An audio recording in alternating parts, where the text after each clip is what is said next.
어서오세요. 오늘은 어떤 이야기를 해주시겠어요?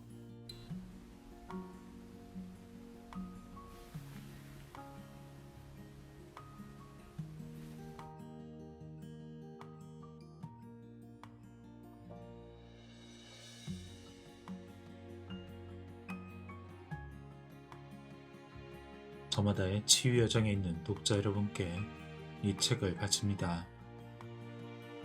내면의 강력한 치유자를 깨우는 데 도움이 되기를, 건강과 활력을 되찾는 데 보탬이 되기를.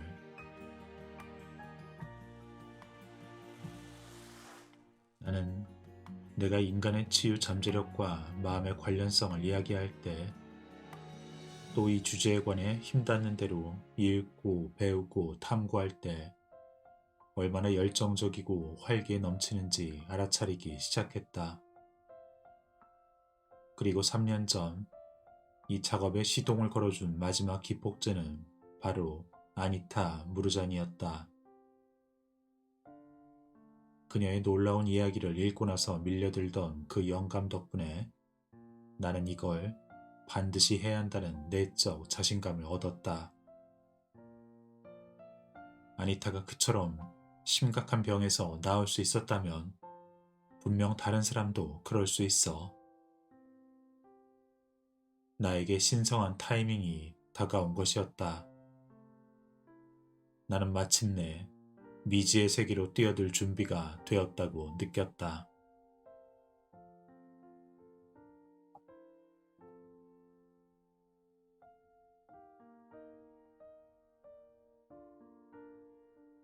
현대사회에서 스트레스는 어떻게 나타나는가? 위협을 감지할 때 옛날엔 그것을 신장의 부신 시스템을 활성화시키는 것, 즉 싸우거나 도망가는 반응으로 연결했다. 날카로운 이빨을 가진 호랑이에게 쫓기고 있다면 그 호랑이에게서 도망치는데 얼마만큼의 에너지를 쓸 것인가? 당연히 100%의 에너지를 쓸 것이다. 수천 년 전엔 싸우거나 도망가는 이러한 방식이 적절했다. 야생동물이 말 그대로 생존을 위협하는 상황이었기 때문이다. 하지만 이제 그러한 상황은 배우자나 상사 혹은 일주일 안에 내야 하는 집세 같은 것으로 바뀌었지만 시스템이 작동하는 방식은 여전히 똑같다. 바로 그런 것들이 우리의 생명을 위협하는 상황으로 느껴지는 것이다. 그래서 몸은 여전히 코르티솔과 아드레날린, 노르아드레날린을 체내 시스템으로 분비한다. 여러분이 항상 싸우거나 도망가는 반응을 보이고 있다면 그것은 당신의 장에서, 배설 체계에서, 그리고 면역 체계와 뇌센터에서 에너지를 끌어다가 그것을 근육으로 보내고 있다는 뜻이 된다. 목숨을 지키려고 싸우기 위해서 말이다. 그것은 결국 기억력을 나쁘게 하고 집중력을 떨어뜨리고 음식이 잘 소화가 되지 않게 하고 몸의 독소가 제대로 해독되게 하지 않으며 면역 체계가 만성적으로 늘 제대로 기능하지 못하게 되는 것이다.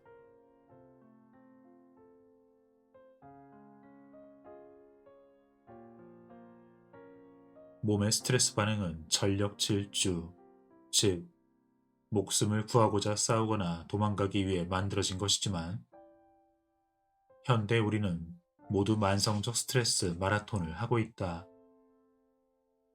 쉬면서 회복하는 상태로 들어갈 기회를 스스로에게 허락하지 않는다면 우리는 건강을 해치게 된다.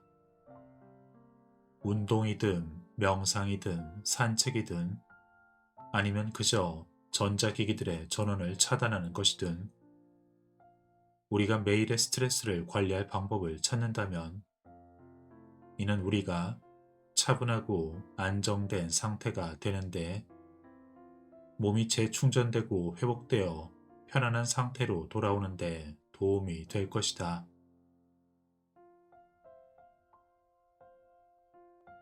여러분은 날마다 스트레스 마라톤을 달리고 있는가? 아니면 스스로에게 쉬면서 회복할 시간을 주고 있는가? 스트레스를 관리하기 위해 매일 실천할 수 있는 연습 두 가지는 무엇일까?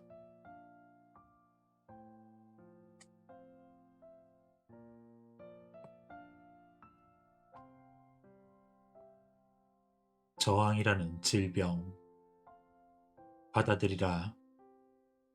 그리고 나서 행동하라. 지금 순간에 무엇이 있든 그것을 당신이 선택한 것처럼 받아들이라. 맞서는 대신 늘 그것과 함께 흐르라. 이것이 당신 삶 전체를 기적으로 바꿔놓을 것이다.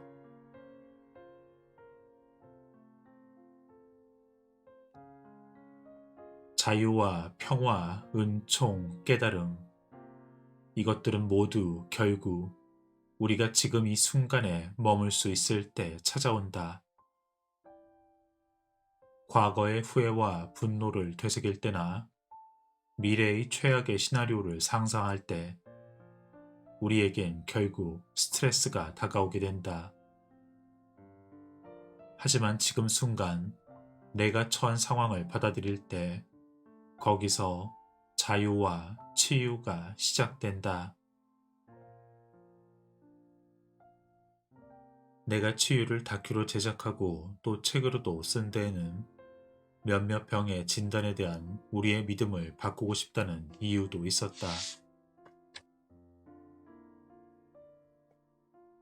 암 진단은 대부분의 사람들을 공포의 소용돌이 속으로 몰아넣는데 그건 우리가 암을 자동적으로 사형 선고와 연결시키기 때문이다. 루게릭과 다발성 경화증, 라임병과 류머티즘, 그리고 자가면역 질환 역시 비슷한 반응을 불러일으킨다. 다큐를 제작하며 나는 방금 언급한 질병들에서 완전히 나은 사람들의 이야기와 증언을 각 질병마다 최소한 한 명씩은 들었다. 당연히 루게릭 병도 포함해서 말이다.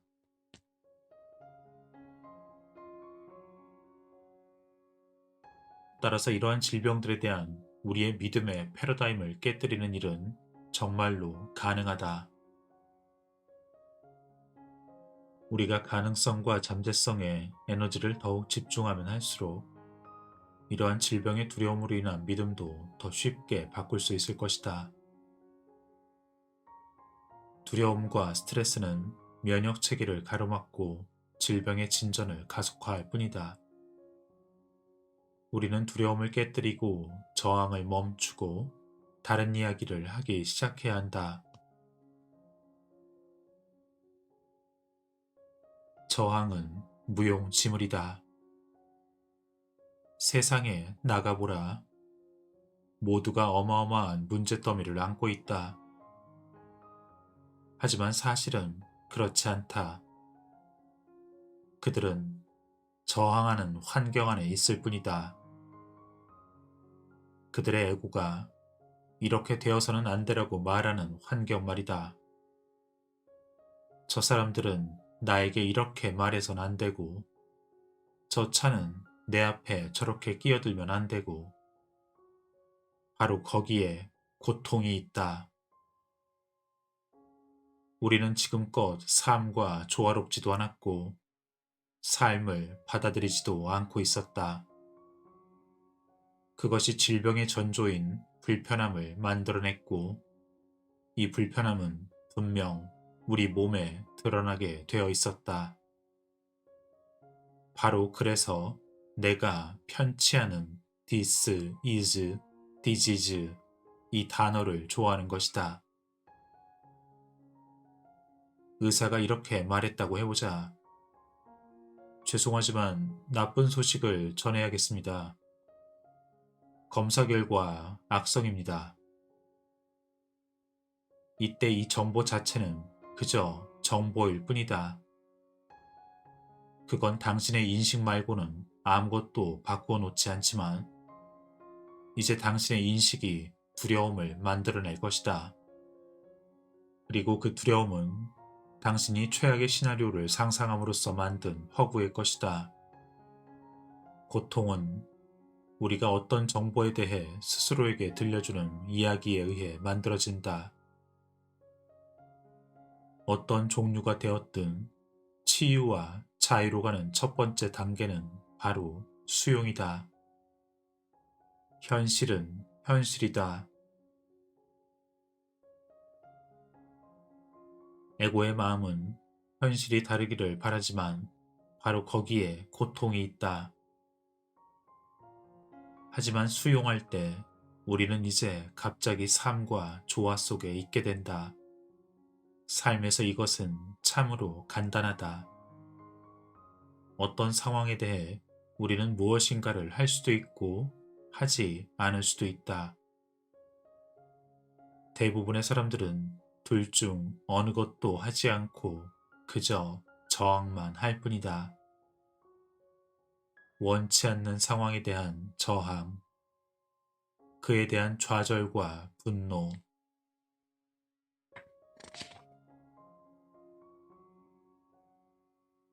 그리고 희생자 의식은 전부 다 에너지적으로 그런 상황에 전조가 되는 감정들이며 결국 이것이 그 상황을 지속시키게 된다.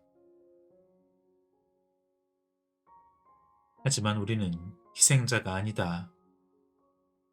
우리는 창조자이다. 삶의 스트레스를 더할 때 우리는 질병을 만들어낸다. 삶에서 스트레스를 제거하면 우리는 질병을 없앨 수 있다.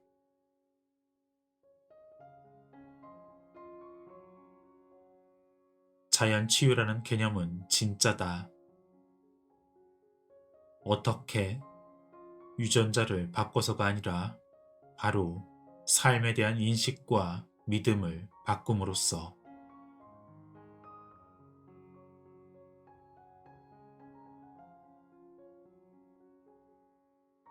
우리는 현실을 받아들여야 한다. 그 현실엔 고통스러운 진단도 포함될 수 있다.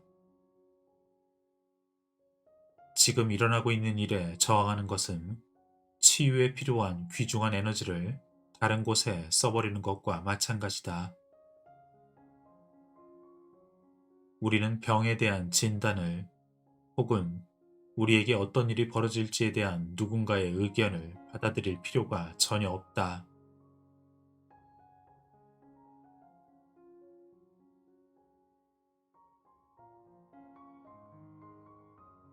대신 우리는 우리의 삶에서 지금 벌어지고 있는 일을 받아들이고 낫기 위해 필요한 것이라면 무엇이든 바꾸어 나가면 되는 것이다.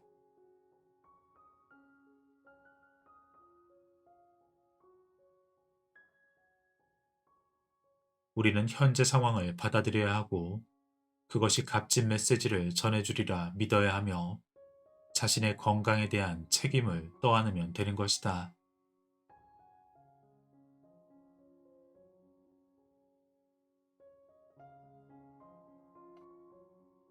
여러분은 지금 삶의 어떤 영역이 되었든 저항하는 부분을 가지고 있는가? 그렇다면 현재 상황을 받아들이기 위해 어떤 행동을 하고 있는가? 저항과 희생자 의식에서가 아니라 현재 상황이 줄 메시지나 교훈, 선물에 대한 호기심으로 이 상황을 바라볼 수 있을 것인가?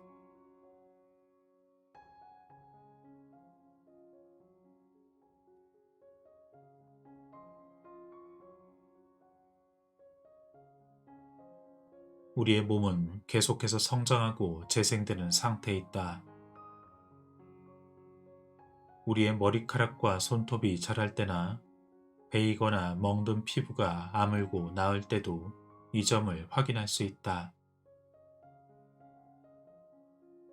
골세포는 죽고 또 새로 자라고 있지만 뼈 전체가 새 것으로 교체되기까진 약 10년이 걸린다. 위와 장의 내벽은 날마다 소화 과정으로 소모되기 때문에 닷새마다 새 것으로 교체된다. 그리고 2주에서 4주마다 피부세포 전체가 새 것으로 교체된다. 간은 300에서 500일마다 새로운 간세포로 전체가 교체되고 적혈구는 약 120일마다 전부 새 것으로 교체된다.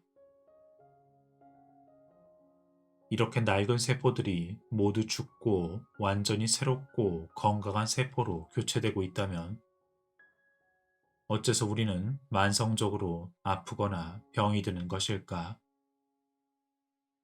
답은 바로 우리의 의식에 있다. 건강한 새로운 세포는 우리가 우리 몸과 삶에 대해 가지고 있는 마음 상태, 감정, 그리고 믿음에 반응한다. 브루스 립튼이 삶에 대한 우리의 인식, 그리고 우리가 세포들을 위해 만드는 내적 환경에 대해 했던 말을 잊지 말라.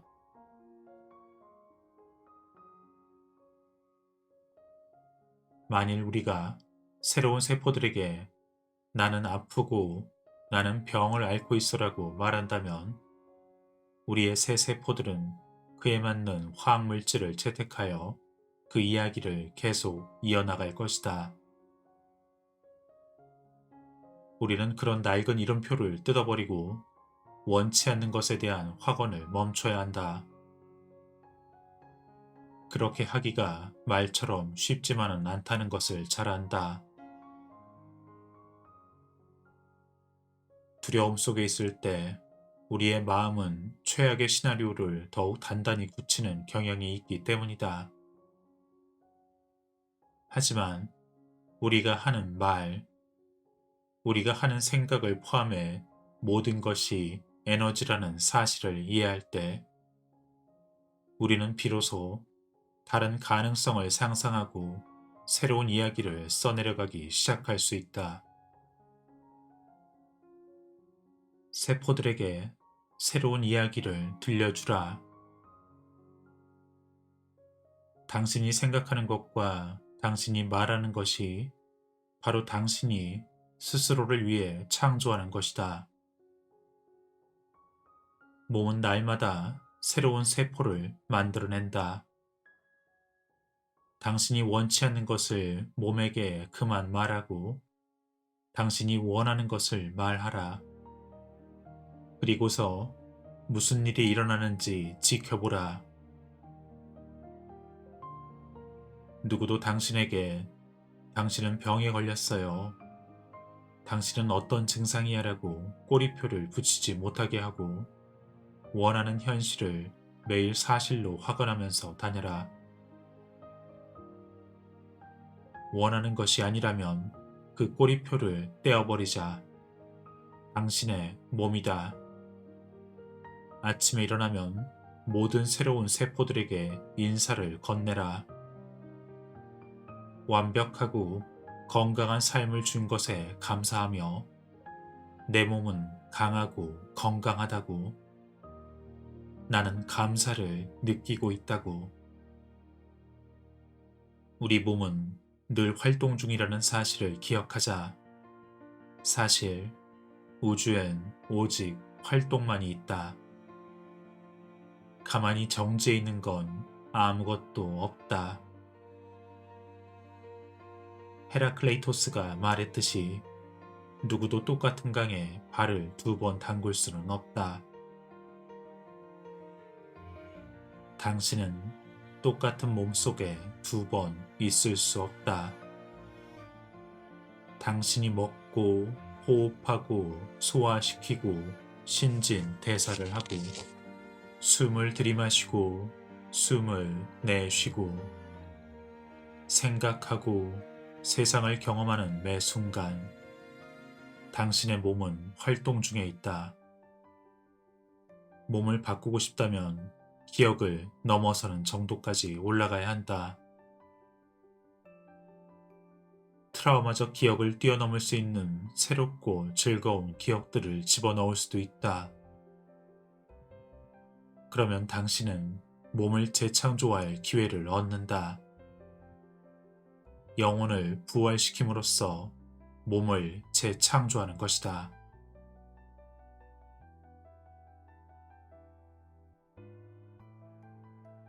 아니타 무르자니처럼 새로운 믿음 체계를 도입할 수만 있다면 그러한 새로운 믿음들이 자연스레 우리의 새로운 세포들에게 새로운 방식으로 영향을 미칠 것이고 우리의 몸은 새로운 이야기를 살아나가기 시작할 것이다. 부정적 이야기와 고통, 현재의 한계들을 바꿀 수 있는 한 가지 방법은 사랑과 감사를 더욱 자주 느끼고 더욱 즐거운 기억들을 만들어 나가는 것이다. 그것들이 과거의 트라우마를 덮기 시작할 것이다.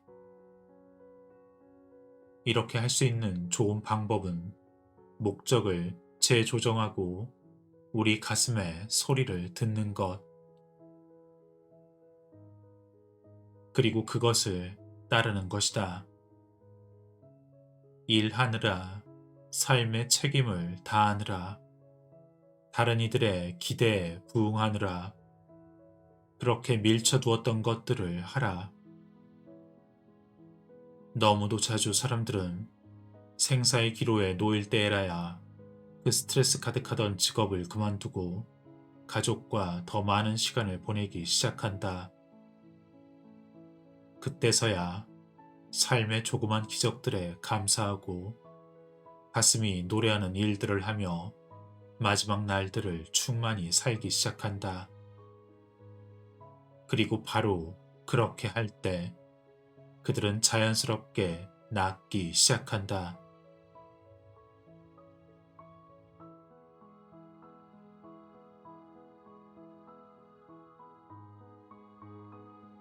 크든 작든 우리는 날마다 선택할 수 있으며 이런 선택들을 통해 우리 마음과 가슴과 영을 우리 몸과 연결시키고 삶을 더욱 의미 있고 충만하게 만들어갈 수 있다.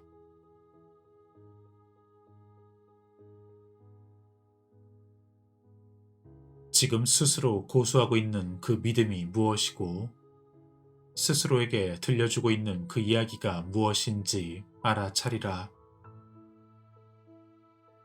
시간을 가지고 자기 자신을 돌보면서 몸이 당신에게 무슨 이야기를 하고 있는지 느껴보라. 마음을 잠잠히 하고 내면의 그 목소리, 바로 당신의 직관에 귀를 기울이라.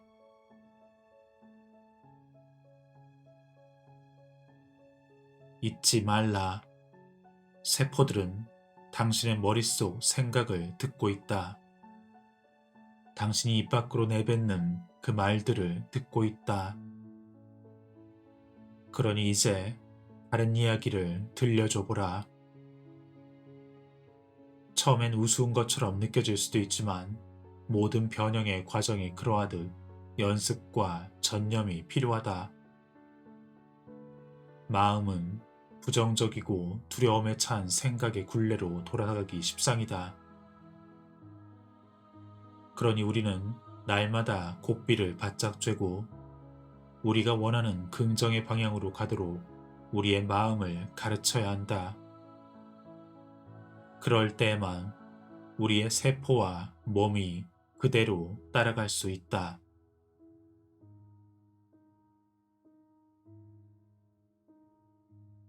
당신은 당신의 세포들에 어떤 영향을 끼치는 꼬리표를 달고 다니는가?